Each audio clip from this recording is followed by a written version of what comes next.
Welcome back to another episode of Independent Thought. I am your host, Desmond Price, and for today, we are having our third discussion panel, debate panel. What am I calling these things? Fresh faces, help me out with this. What am I calling these things? I always call them debate panels. I'm calling them a debate panel. Okay, so we are having our third debate panel. This is my first one exclusively on YouTube. So for all of you YouTube subscribers out there, thank you so much for being here. First and foremost, I'm going to introduce all of my panelists for today's episode. I'm going to start over here to my right. I'm going to introduce Zach, the host of the Plaid Jacket Philosopher podcast, making his second appearance on Independent Thought. How are you doing today? Good. Thanks for having me. I'm excited. I'm hoping that nobody hears my kids screaming in the background, but yeah, I've tried to do my best to limit the noise in here. But yeah, thanks for having me. I'm excited to do one of these. I like listening to them, so it'll be fun to be part of one.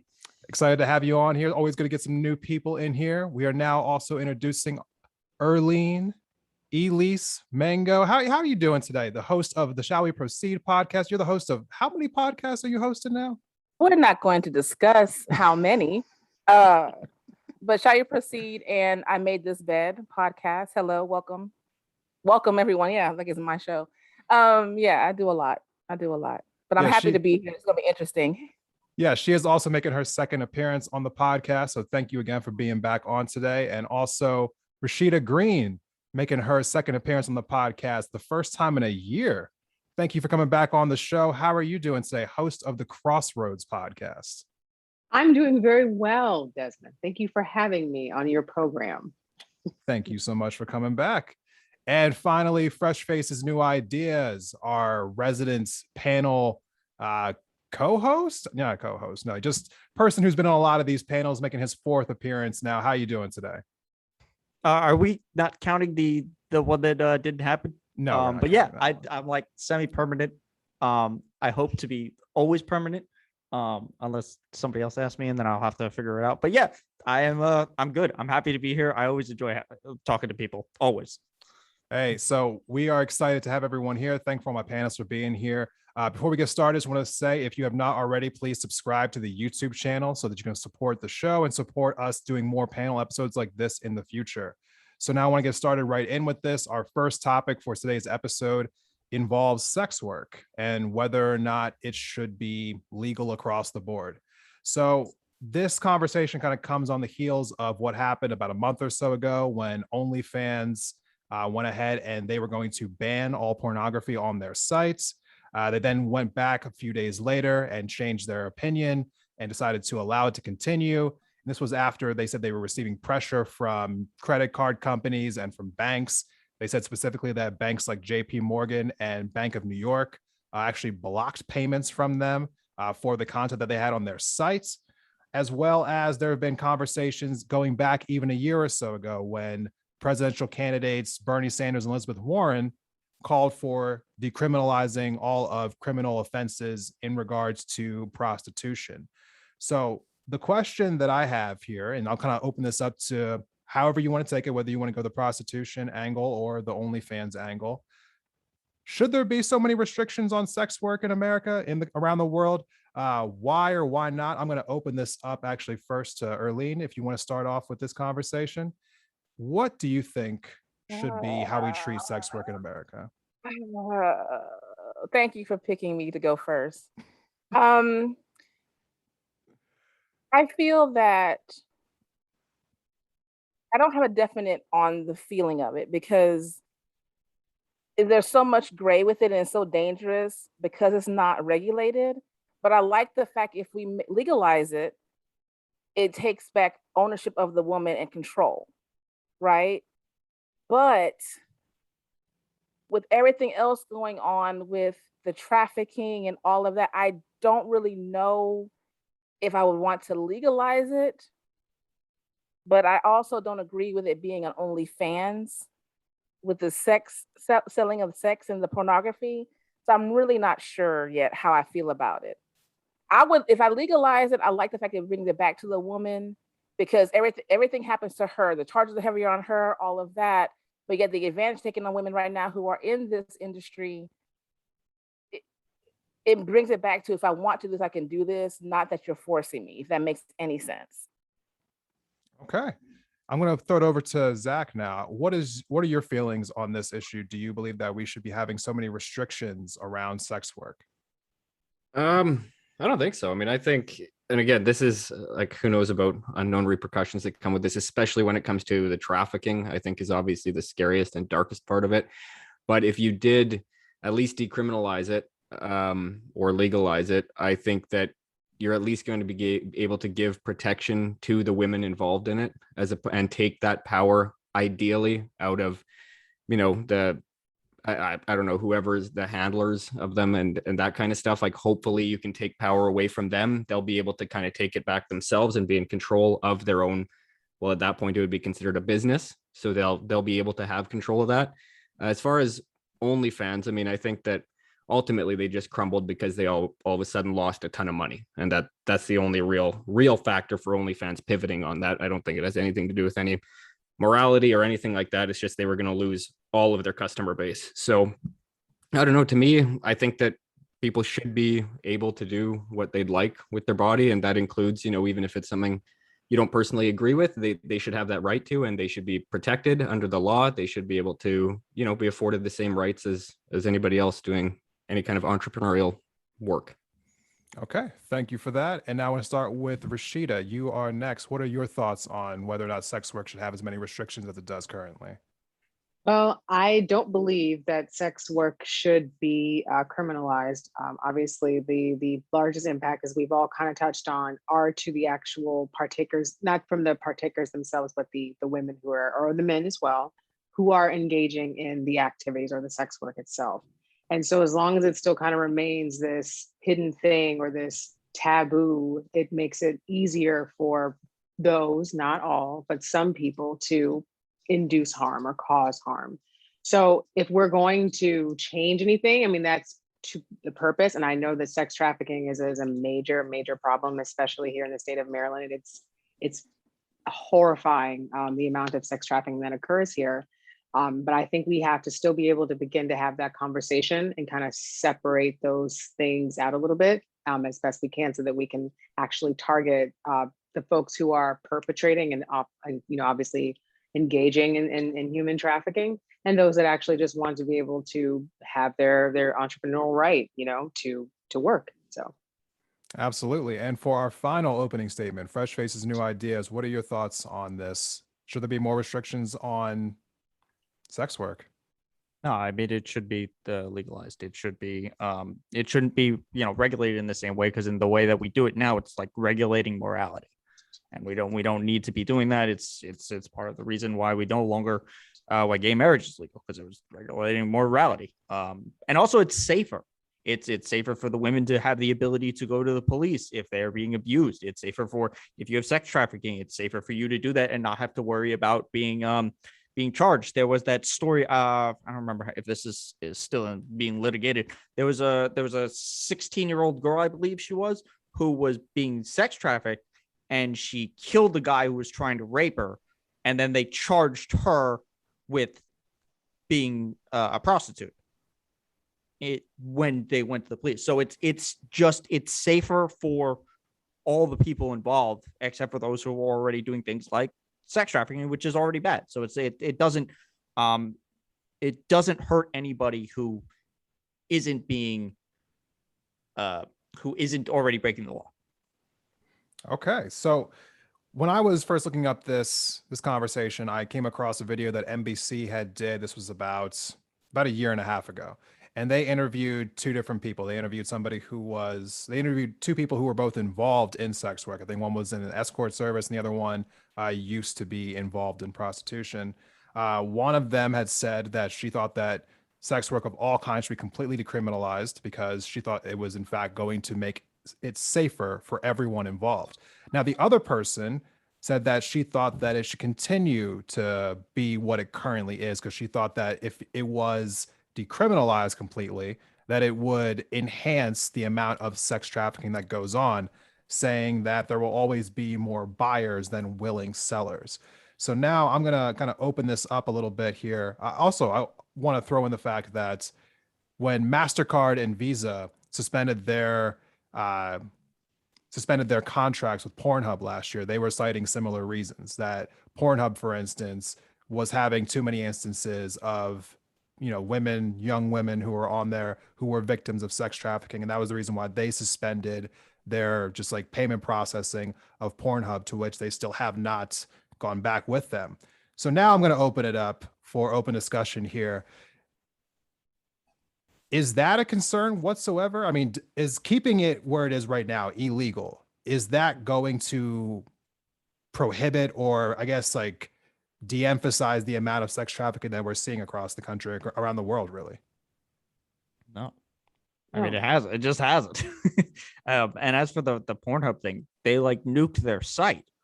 The way they did it, the only way Pornhub works now is if it has to be like a verified account from either the actress, or I believe the company that there's like verified companies that do this, and that's how important. So I think if in that way, the issue would be for those processors to go back and check to see that they're following up with whatever their due diligence is, to make sure that those type of things are happening. It's that look, if the banks want to do that as a way of leverage to try to stop this issue, I'm fine with that if it ultimately leads to safer sites. But I think saying, making it illegal will stop sex trafficking, I mean, do we have historical evidence to show that it hasn't? And I think that the laws regarding kind of minimum age are completely separate from the laws regarding sex work, in my opinion, anyway. That's obviously important to make sure that everybody's of age. That's should be the utmost importance. And that's awesome that Pornhub did nuke their site and take care of that way. I didn't realize how that had all settled out. But then, I mean, yeah, sex work, it's often referred to as the oldest profession in the books. Like there's no way around it. I don't think. I think that it's always going to be there. So I don't think by it being, if we made it legal, I don't think it's going to increase demand. I think it's just going to hopefully increase the safety of those involved in doing it. Here's the thing. The reason why it will probably never be legalized, let's rip the Band-Aid off. The ones who are truly engaging in it do not want to be exposed, because once it's legal, it's going to be public information, and you're going to be able to see clientele, whatever. You can have privacy stuff, lined out, but there's going to be more access to who is actually hiring these workers, who is actually trying to engage in certain things they shouldn't be engaging in. And many people who are probably wealthy, political, do not want it legalized, because once it's hidden, you have the leverage of keeping it quiet financially if you're paying for certain things you want done. So we can talk about this, but we all know that when it comes to trafficking, prostitution, and where the depths of the ugliness is, it's going to stay that way, because they'll be too much exposed if you make it legal. If I'm wrong, please disagree with me. But all that other stuff, that's fine. But I don't think it'll ever happen, because once you start finding out or realizing what you're paying for, what you're having to do, and you're realizing who's engaging in these things, they don't want that being exposed. I think that's a great point. Well, yeah, that makes sense. But the way to deal with that realistically, at least in a society that pretends to be a democracy, would be to move the needle of the populace in order for them to be more accepting of that. Because look, it's not like these things are happening. I think there was just a story today. Now, I don't know how accurate this is, because I haven't had a chance to verify it. But there was so I'm not even bringing it up, but like we hear stories all the time of anti-abortion politicians having abortions, having their mistresses get an abortion. This is just because they're afraid of it. I mean, as long as you keep pushing for it, and then there's going to be, this is actually one of the positives to hacking. There was that, what's the name of that site? There was that one site where they let you like hire mistresses on the down low, and it got hacked. Was it? Oh, I know what you're talking about. Yeah. It wasn't Adam and Eve, but it was something like that. With the I can't remember what it's called, and I have right. But everyone knows what I'm talking Ashley Madison. That's it. Ashley, that was it. Definitely. That was it. Yes. It's a shame that I know that. Things like that, or like that's a positive to show who does this, because the goal, I guess, you're right. Realistically, the real barriers to it are the people who are trying to legislate morality, which you're really never going to get rid of because those people have been around forever and will remain around forever. And then it's the people in power who have something to lose from that. So the goal is to pressure those people to do the right thing. And eventually, you'll have enough of a majority that either they're forced to do this or you can overwhelm them by getting them voted out of office to push it. But you have to first move the populace's ideology and make them more accepting of that idea. It's the same way we did it with gay marriage. It's kind of working with marijuana. It'll, there's other topics where it's working like that. Yeah, All right. I tend to agree. Yeah, I think there's really we just have to really kind of keep moving the needle. And I would say decriminalizing is a crumb on the road, because there's a difference, as I'm sure we'll probably get into later, between that and actually making something legal. So I think that there's room, and we just have to, whomever the folks that are involved in the movement will just have to continue to try to move the needle forward. All right. And one other quick point too, if we're going to complain about the child sex trafficking, currently 44 states in the U.S. allow for child marriage, which is anything under 18. I think North Carolina just raised theirs to 16. So if we're going to really complain about child sex trafficking and child exploitation, we should be taking a look at those type of laws. And probably beauty pageants for children are, that might be a bad idea as well. Like what exactly are you willing to draw the line on? Like, You're choosing violence. you have to call these both things out, because if you're like, okay, well, I'm worried about the children. Okay, then let's stop having them married at 14. Let's, or Texas is a great example. I'm worried about the children, so they can't wear a mask, but if they get raped, they have to carry the baby. Like, it's, what exactly is your morality? And that is the issue that we're going to run into, is the people who are trying to realistically legislate morality. Okay. But the reality is that they can't legislate morality. And the other side of that is that they're not really trying to do that. It's more about using morality as that sense of level of control. It's just using it as an extension of the state. Yeah. And all right, eventually, we can ultimately, the dominoes fall. It's all, and look, the advantage of this is I'm clearly younger than everyone else here. Is the advantage of this is come on now. All right, I apologize. I look younger. I can. All right, I apologize. I think you're digging yourself worse here. Yeah. Let's just all right. move on. Let me say this: Done. younger generations than me and everyone else. The younger generation, the Zoomers and whatever the generation after them is going to be more progressive. It's just the way it has been, and the advantage of that is we're the generation that could start the building blocks.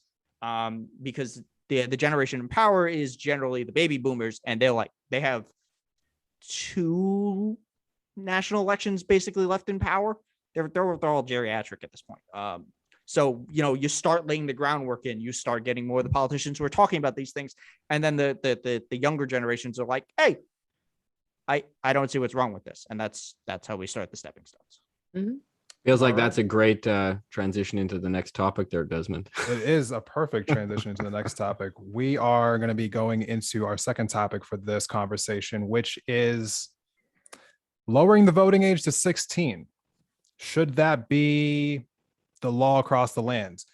Currently, I believe it is, there are 4 cities within the state of Maryland, some people's backyards, that allow voting to happen for 16 and 17-year-olds for local elections. It's currently not legal for 16 and 17-year-olds to vote in federal or state elections in any state in America.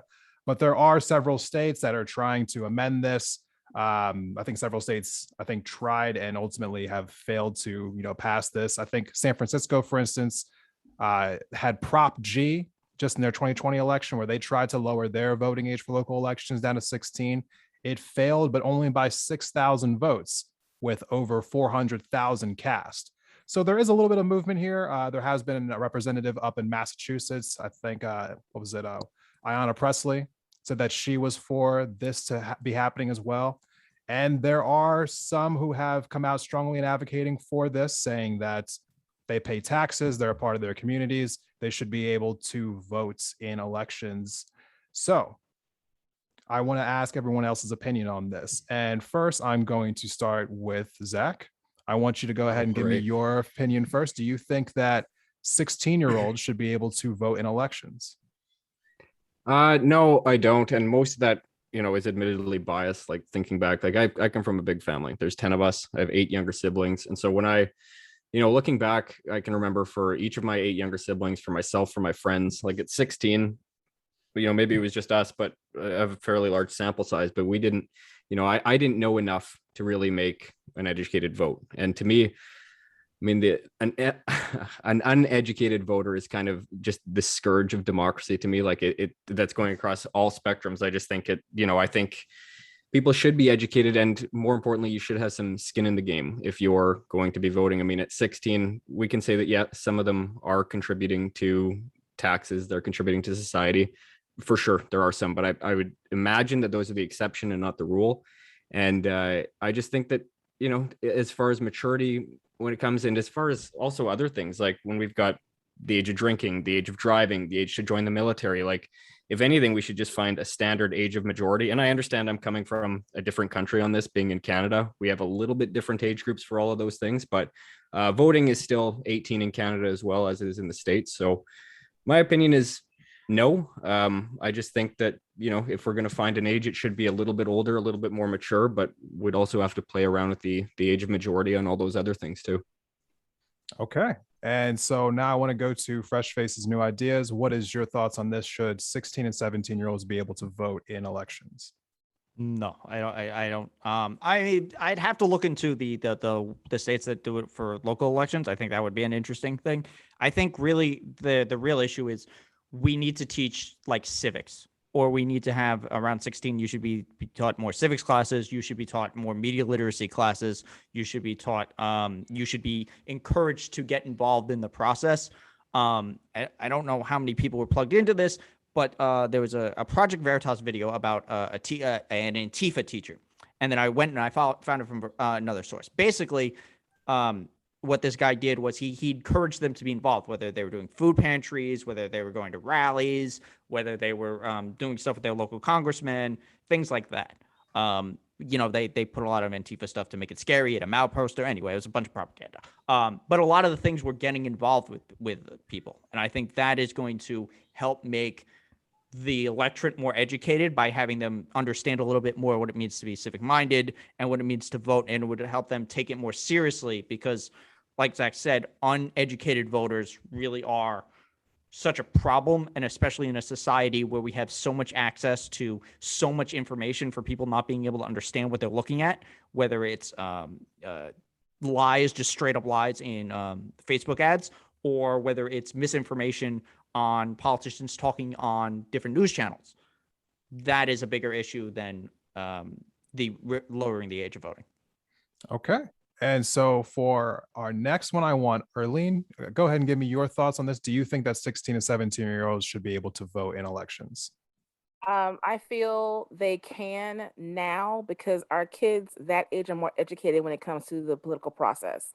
They're already working, paying taxes. A lot of what goes on when it comes to education is going to directly, impact them. I feel that at that age, they're a little bit more independent, depending on your household, on how they think. I like the idea of them voting at least locally because that's where you have the lowest voter turnout is your local election when it comes to city council and that type of, because that's really going to directly impact them. Because now, just where I live, we have a youth civic academy. We have a youth that come in from 13 to 18 that can get on a council and learn about local government and bigger government to have an idea what goes on in spending and what you're looking at when it comes to taxes. So I feel that our age group and older, we didn't have that knowledge. We took the classes in school because we had to. We had no choice. You have to take government, political science in college. You have no choice. But kids are much more now informed. And they're most the ones now out there protesting. They're out there getting their voice heard. And I think it's defeating when you want them to be out here side by side, but you're not letting them be heard until 18. And they're only doing it for the big elections when they can do it locally. Or I'm working, paying taxes, even though parents may still be filing for you, understanding how this works and why my taxes are so high, why I'm working, minimum wage is going to directly affect them. The taxes, they're understanding, why am I working only getting half my check? I feel that at 16, 17, I would trust the generation coming now to have a voice because they're educated differently. They're much more inquisitive. They're asking questions. They want to be a part of it. And what goes on, to me, well, especially locally, they need to have a voice in that. So I don't have an issue with them at that age voting. Maybe if it was 20 years ago, no. But now with everything going on, they're well informed because uneducated voters is everywhere, even as someone who's 60 years old. It's across the board. No one wants to do the work or the homework. Only on big elections, well, that's not really even important. I live in Texas. Okay. Big elections mean absolutely nothing to me. It's the local elections. It's the statewide what's going on elections. Right now, it's voting is going to happen in November for our mayor, certain council members, all those things. That's important because what we have going on in my town and where I live in Texas, those kids are vocal, but they can't even say anything. They can't even voice their opinion. And I think it's important to let them feel empowered because once you empower them now, they're going to be a force later on. We have too many people right now in government who only want to be there because of prestige. I'm on the board, I'm on this. From your school board, your city council members who bring in your sheriff, who bring in your fire chief, who bring in certain people, your city managers directly impact the youth. So I think it's really important if they feel empowered at that age. When they're 20 something, it's going to be even more impactful. Okay. And finally, Rashida, I want to bring you in here. Should 16 and 17-year-olds be able to vote in elections? I do think they should. I think that, like just sort of piggybacking off what Arlene said, there's a lot of opportunity for the youth to get engaged. I know that there is, a challenge and an uphill battle with a lack of education in people in general. But I would say that, it very quickly kind of turns into exactly what was not exactly, but could potentially and often will turn into exactly what happened in the 60s or prior to the 60s, where you had, certain cities or certain counties that were using very restrictive means to limit the people who could vote based upon what their education or what they knew or what they could easily regurgitate information wise. So I think like it's a dangerous game, especially depending on how would we quantify that? And I think instead of trying to make it more difficult or making the rigor for voting more difficult, I think we have to give access on a greater scale to education. I mean, there are school districts and children in these districts that don't really even have access to the internet, to high-speed internet. Can you imagine what that's like, especially going through the pandemic? And we want to make it more restrictive potentially more restrictive for folks to even be able to partake in the voting process. And we already have that. We can see the ramifications of that going on now. So I would say that, yes, we should, in general, work to try to lower the age. But I think kind of in that same kind of forward motion, we also have to think about making certain that folks have the access to the education so they can get the information that they need to make the right decision.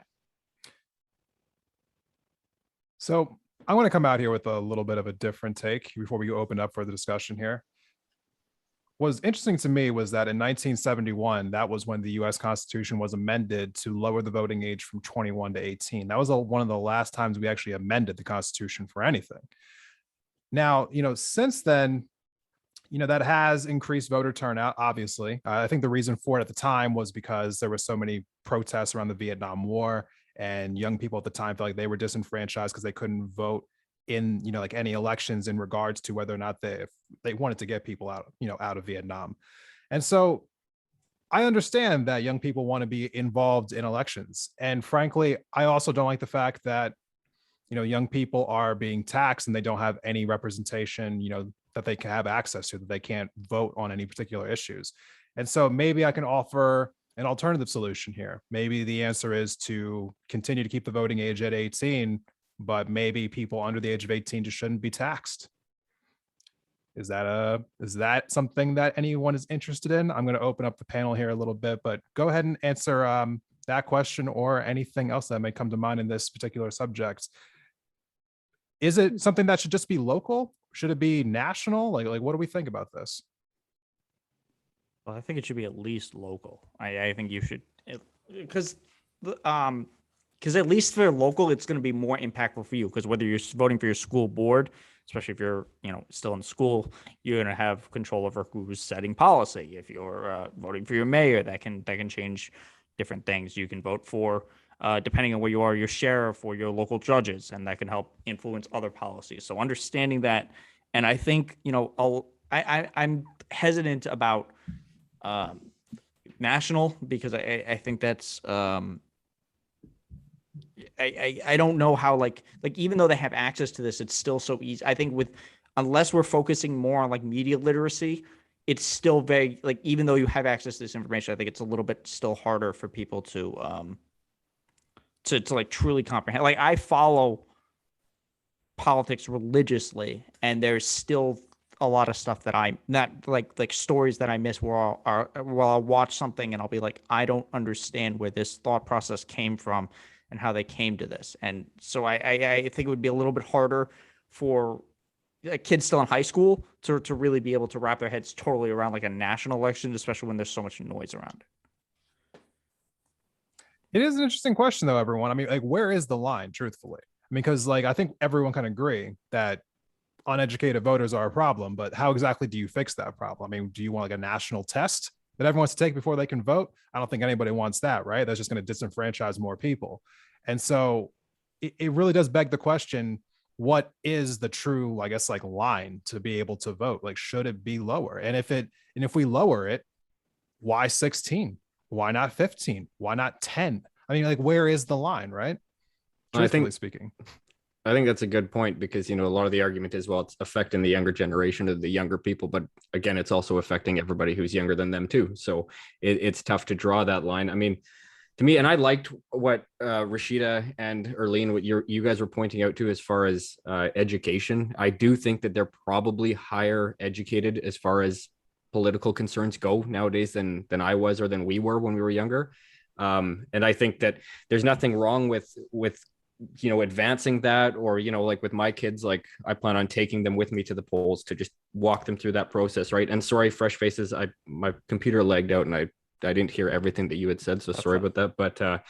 But when it comes to with the kids, like I also think it comes down to whether it's emotional voting. Like, I know that there's a lot of passionate. I'm not saying that that's a bad thing either, but sometimes you do have to have a bit of a bigger sense. And I think that if you're still in high school, the amount that you're working is going to be pretty limited anyway. Like, I don't think that you have that same scope of what's going on outside of going to high school. So that's just my own opinion. But as far as the public movements too, like, they may not directly equate to votes, but they absolutely can sway public opinion and can sway voters' opinion. So I don't think that them participating in, events, in protest and all that stuff, I don't think that that's not having an effect. I think that they're still greatly influencing public opinion.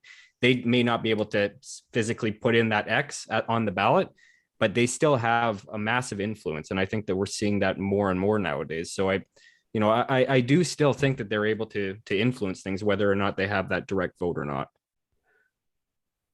And it gives you ability to help raise points, because especially if you see young people understanding how to protest, understanding how to go meet their lawmaker and advocate for something, even if as you start doing protests and stuff, you can bring it to local news, you can bring it to national news, and that's how you can shift a conversation in your way. Part of, like, if we look at the CRT movement, it's almost entirely astroturfed. It's essentially a fake movement driven by like big loud people just yelling. And imagine if we had younger people doing things similar. I mean, there's a lot of climate stuff going on. There's a lot of like women's marches and things that get covered. But like, there's other ways to be effective, and I think that's where we should start teaching them more, because the ability to move the conversation and the ability to move policy is more than just at the ballot box. If you just show up and vote, one of the common refrains that we hear all the time in national election is, oh, my politician only shows up when they need my vote. Well, if you were there all the time and you were constantly pushing them and you made this a big deal your politician had to answer for, it is likely that the people who are around you may not be as engaged, would take it more of a view of it. So you're trying to shift more people's view than just have a vote in the ballot box. This is why I feel when you empower them and they're allowed to vote, you can't brush them off. You see what I'm saying? So having them come but they're getting brushed off. Oh, you don't understand. You don't know. But if, let's say locally for school board, for these local city council that's going to hire a chief, who hire police, who harass young kids sometimes, who give them a hard time, who just brush them aside. Once you know that whole entire half that high school can probably vote you in or out, you're going to have to change your posture. We right now have a civic academy for young kids, age 13 to 18. And now city council is more like, oh, the kids are learning about local government. They have to, because they can influence their parents who may not have that much knowledge. When you give them that type of power, you have to respect it. You can't just blow the smoke anymore. You can't just have me come around and listen and I'm cheering for you, but I do not have a voice. Black people dealt with that. You wanted a side by side, we didn't have a voice. You took it away or you just brush it aside. You can't do that now with the youth. They want to be heard and they have the knowledge. And I think when you give them that power, not just educating them, no, educating it and putting it to work. You mean to tell me if I vote and this and that, I can get roads taken care of? Really? Because I'm driving now at 16. You can give me a driver's license. I'm hitting a pothole. Why are you not working on this?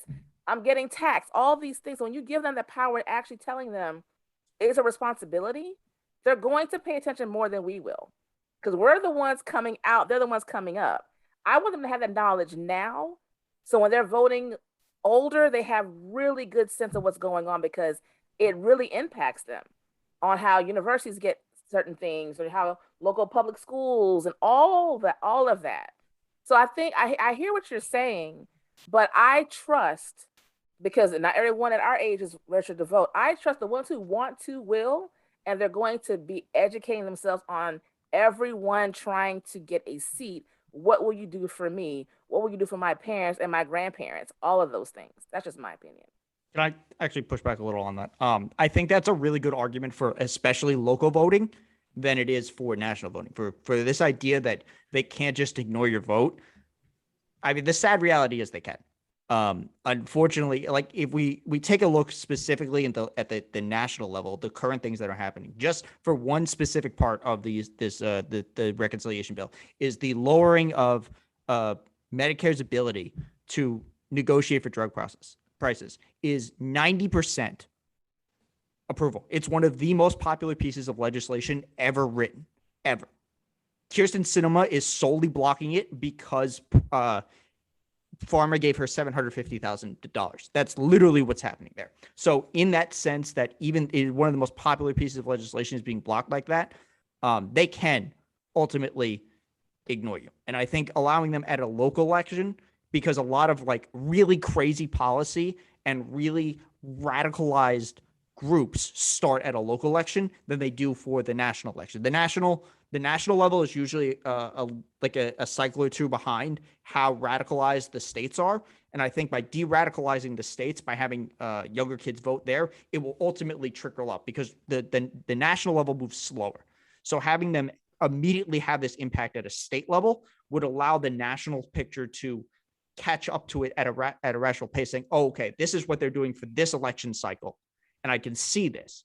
And this is what the pollsters and what the people below me are doing and what they're dealing with and why they were removed. So if I want to keep my seat, I have 2 years, 6 years, whenever the next election is based on the area's cycle, to say, okay, I have to start doing these potential constituents instead of just dropping a whole new pile into their lap that they can first panic about and then try to silence. I think if it's a gradual trickle up, it will shift all the tides with them, so that the national level isn't suddenly jerked back and forth.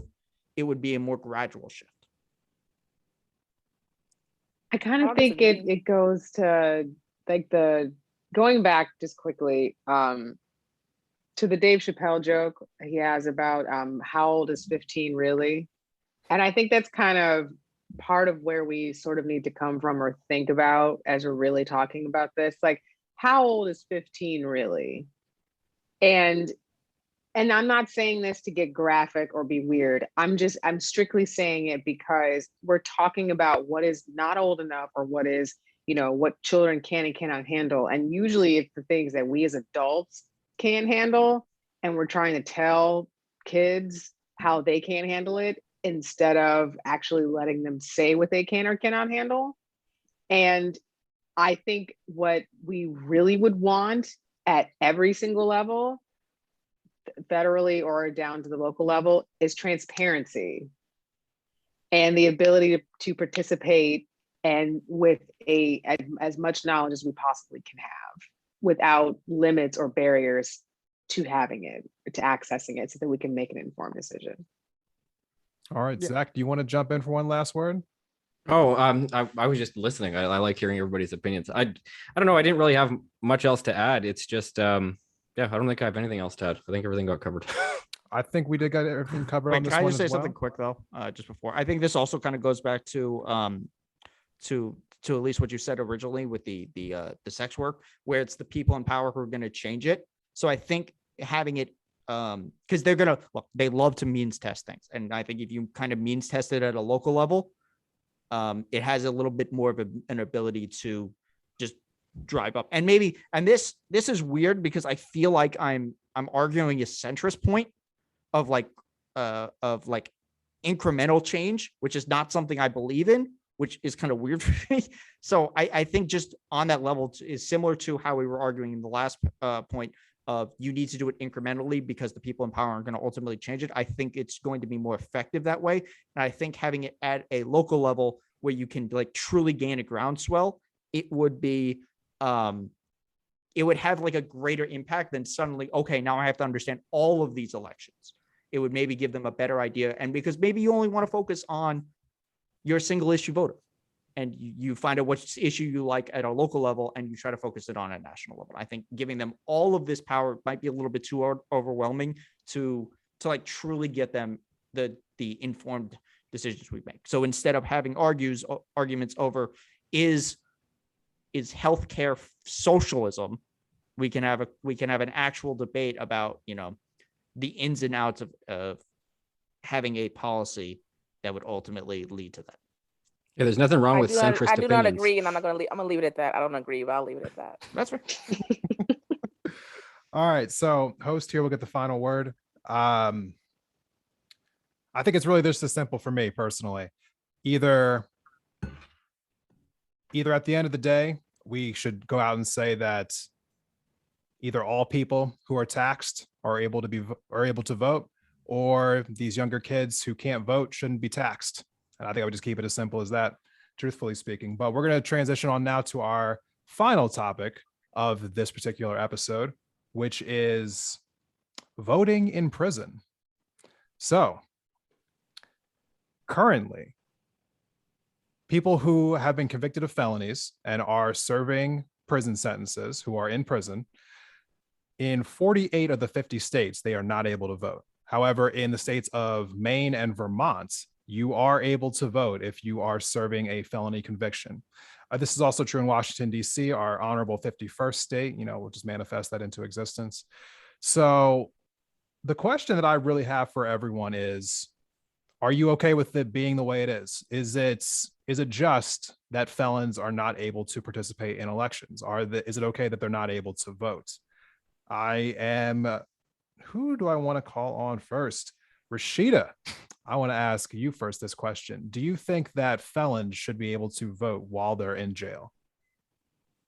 Yes, I do. I don't see there's so many, for God's sake, there's so many things that's going wrong for them while they're in there. And I'm sure, I cannot wait for the onslaught of they killed somebody, but, which is fine. But it's fine.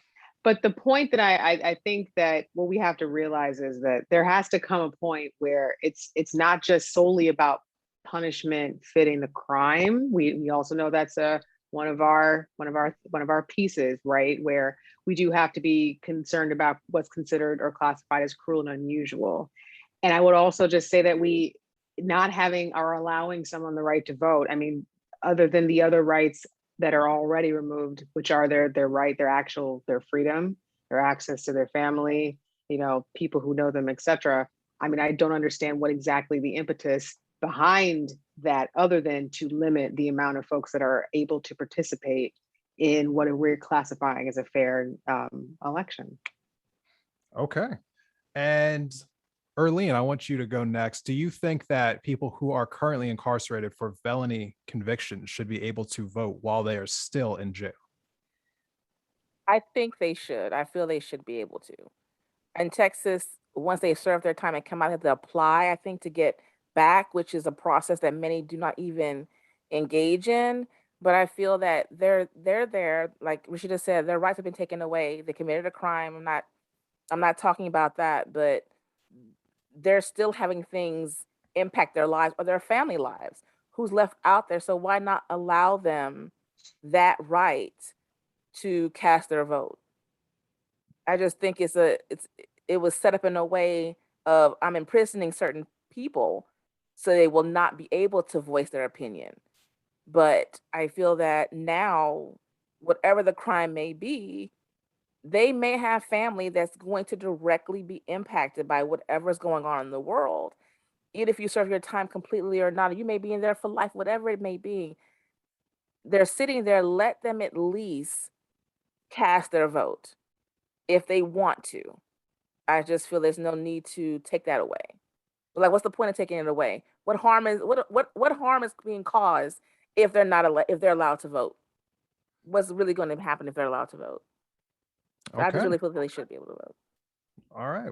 Fresh faces, new ideas. I want to ask you the same question next. Should felons be allowed to vote while incarcerated? I know there's the push for this. I know originally the push is started with the fact that we'll give felons the ability to vote when they're finished their sentences.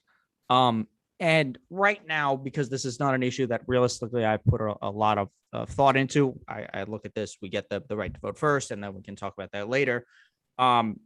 So I haven't looked directly into this. Now, my original thought is, especially if you're serving a non-violent drug offense, and you're in a state where marijuana is legal and they haven't gotten around to expunging your record, you should absolutely have the right to vote, because you're technically in there for a crime that no longer exists. Now, I know the argument is not just they killed somebody. The argument is the same thing that they've already started saying, and it's, oh, they're just going to vote for the person who makes it easier to murder.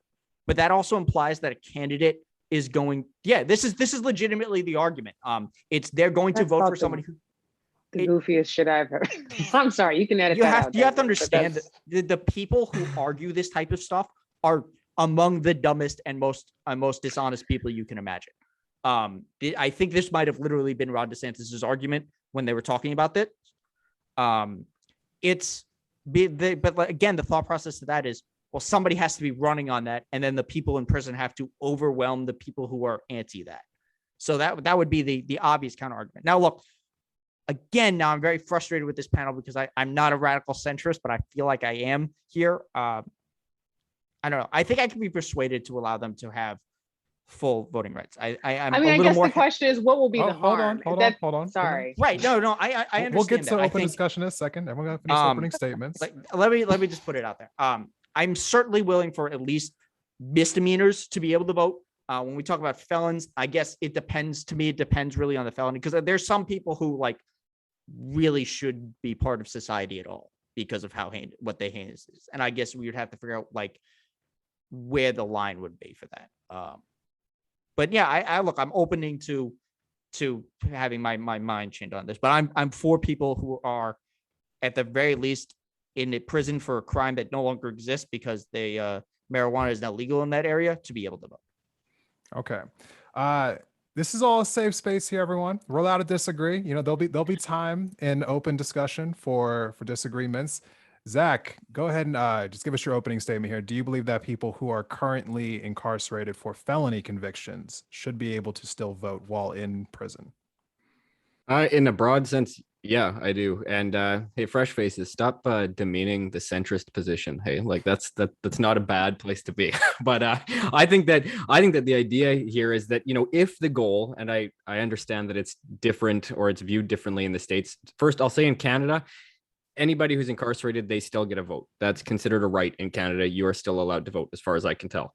And this was something that I started looking into once Desmond brought this up as a topic, because it's something I had never thought of before. But, you know, my opinion is that if the goal or the intention of prison is rehabilitation and to get somebody back into society, then that's part of the responsibility to society, is to, you know, educate yourself, to cast your vote, to try to have a say in where the country is going. And so I think that if that is the goal of the prison system, ultimately, is rehabilitation and reintroduction to society, then yeah, absolutely, that should be part of the process of coming back. And like you had said as well, I believe it was you or Lean was talking about, you know, they may have children, dependents on the outside that are affected by these laws. And, you know, again, they may have acted against them, but they still have people who are affected by them. They're still humans, they're still citizens. And I think that, you know, you should have a say in where the country is going. All right. So before we open it up to everyone, I want to just throw my 2 cents in here on this one. I'm kind of conflicted about this. On one hand, my thoughts run into, what is the harm? Truth to God, kind of like earlier what you were saying, like what is the harm? Is that really a right that we should be trying to go out of our way to take away from people? I mean, so they're in jail now, so they should not be able to vote. Like, that was some big privilege in the first place. I mean, it's more of a duty than, you know, a fun activity, right? So, I mean, I don't understand the reason why it would be such an emphasis to take it away from them unless there was an ulterior motive.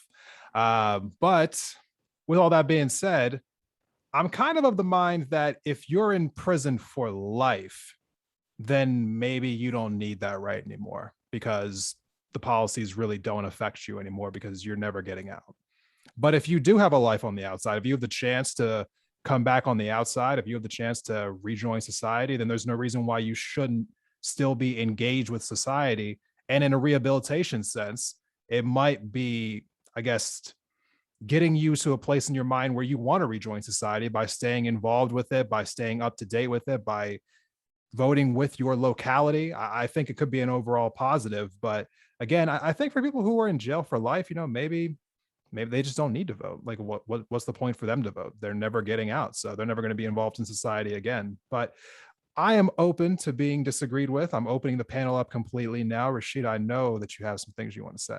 I don't know what you're talking about. I'm just going to sit here very passively and pat my nails. I think that's a great, sorry, go ahead. Sorry. Okay. So let's just get straight to it. So, like, first I want to start with, like, because there's a lot of things in here that we're going to have to cut through. Yeah. Starting with life in prison. So we know for real, that life in prison does not discourage crime, and nor does it really seek to rehabilitate, you know, the person. We also know that, you know, more often than not, the folks who are serving life in prison were incarcerated at a young age. There's several examples of that. I would refer people to read one of Ta-Nehisi Coates' essays in We Were 8 Years in Power. There's a really good breakdown of a lot of different issues, from environmental racism to the school to prison pipeline that landed someone in prison in Maryland right now for life. So I would ask, if it's not really for rehabilitation, which Zach mentioned is supposed to be, in theory, the purpose or the point, then would we need to have someone incarcerated for their entire life? Certainly it means that there's a lack of adequate resource on the outside that makes it seem like prison is the only place that we could put people when we don't know what to do with them. And then on top of that, let's just take their voting rights away. Okay, I'm done. I think this. You can go, Zach. Sorry. I don't have a strong point to make. I just thought that it was a good distinction that you had made, Desmond, as far as life in prison. But again, Rashida, you make a good point too when it comes to, you know, some of these laws and the reasons that people are put away for life are ridiculous. Like, it doesn't make any sense, especially when they're kids. Like, and if you don't have anywhere better to rehabilitate them, you think their entire life in prison.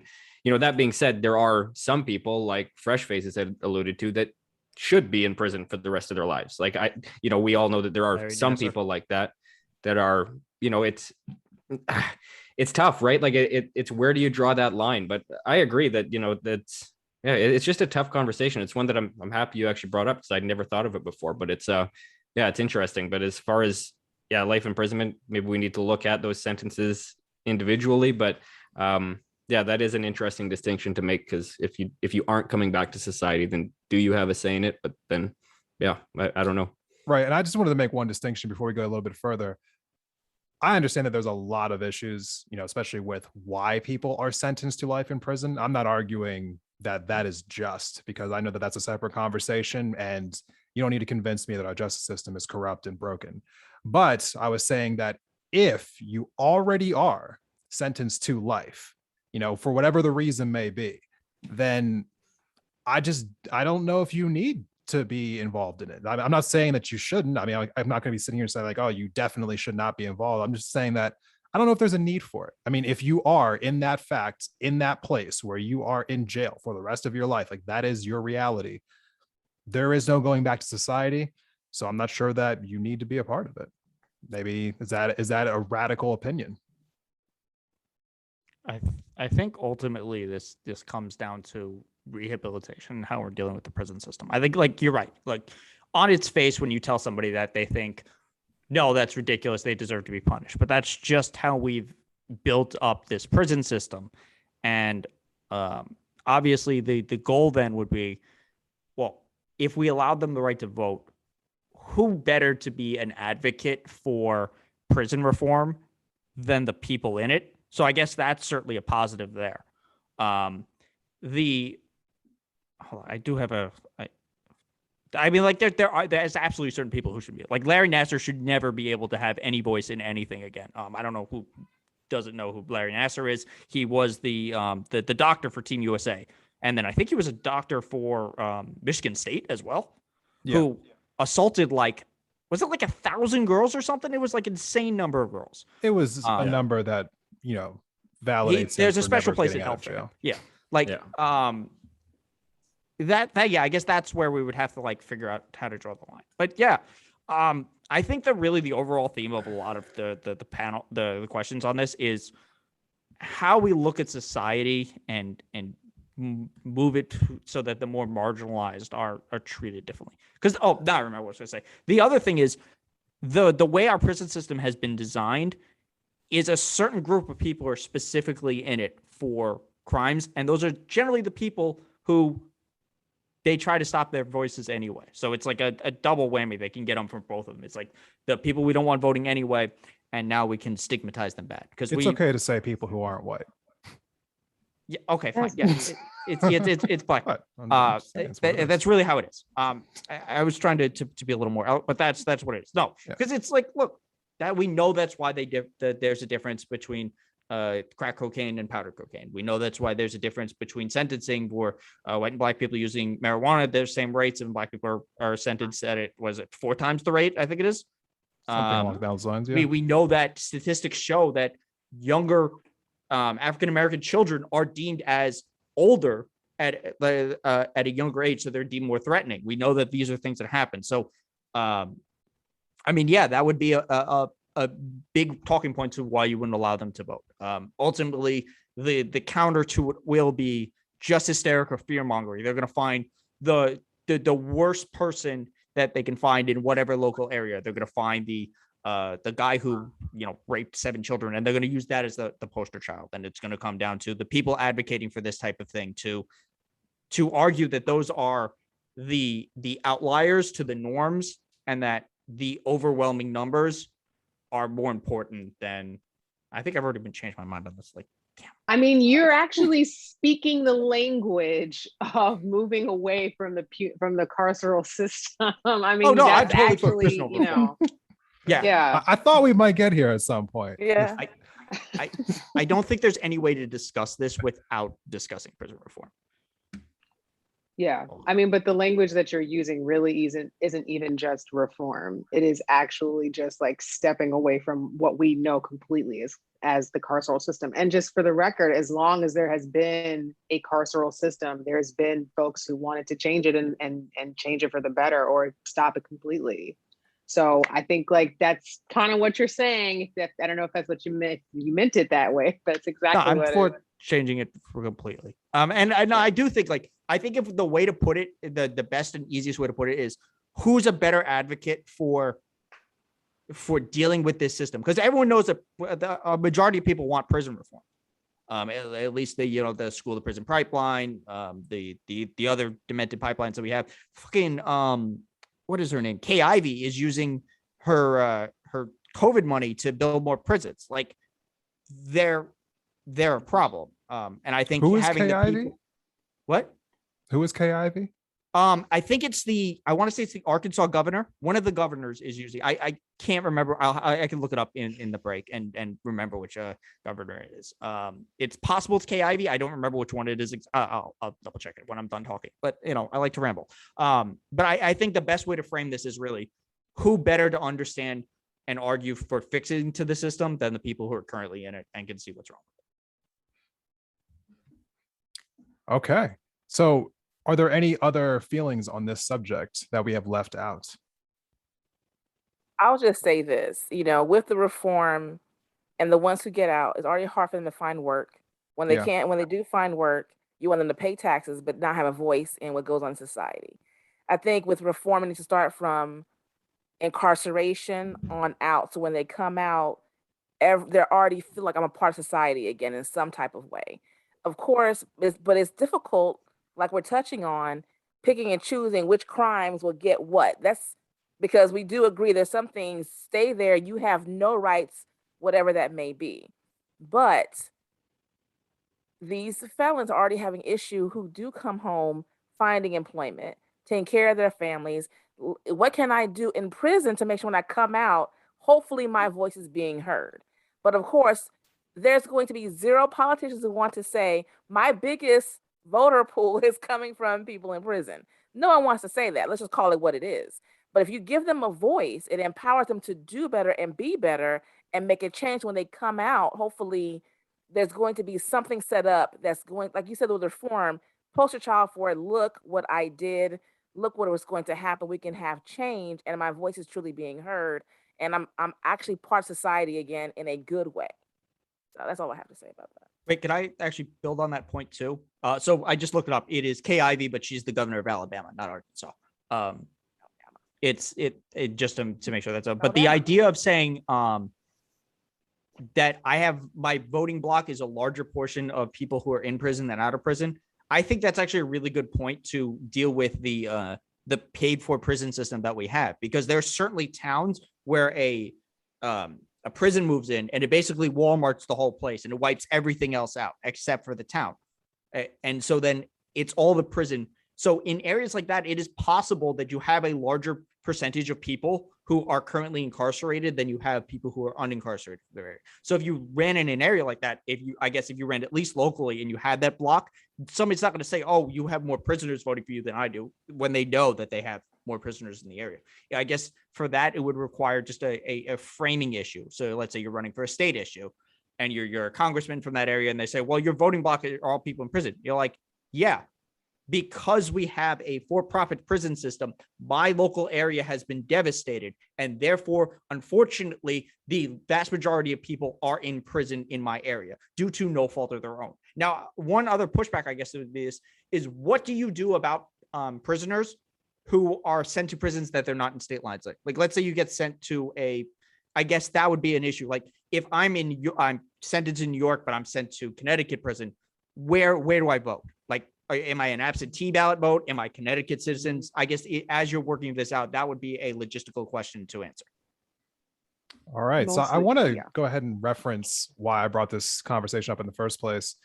There's a lot of conversations going around the country right now involving voters' rights, whether it was the 300 plus bills that were brought into legislation this year, in different state legislations, around the country.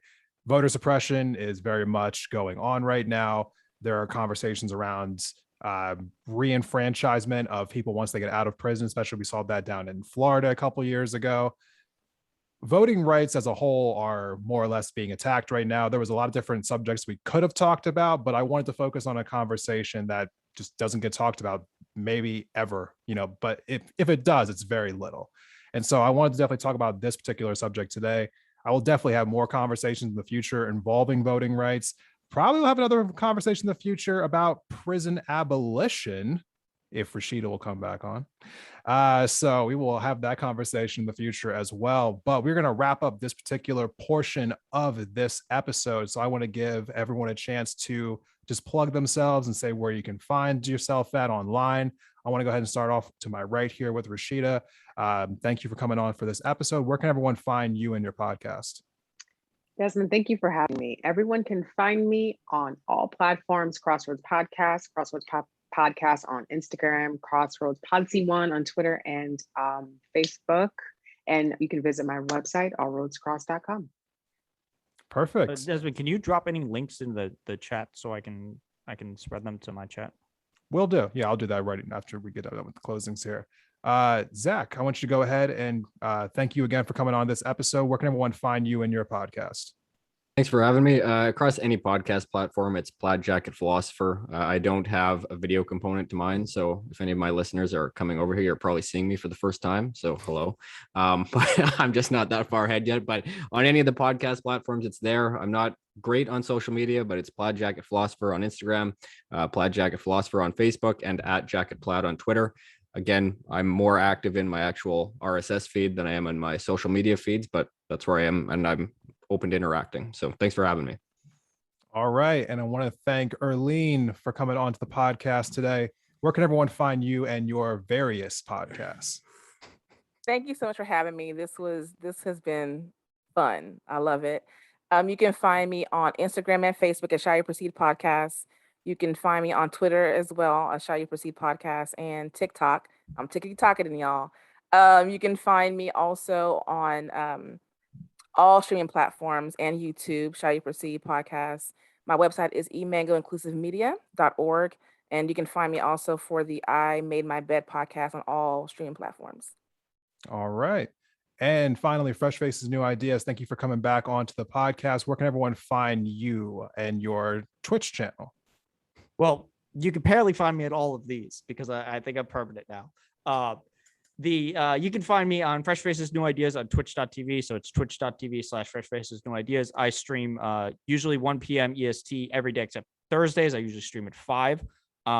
You can find me on Twitter at Faces Ideas, and I have a Discord. If you go to my Twitter, it has a link to my Discord, my YouTube, which I don't really use enough. Once I get an editor, I'll be more active. Or you can find me on Twitch at Fresh Faces New Ideas. I talk mostly politics current locally, but I will be happily have a conversation with literally anybody about almost any topic.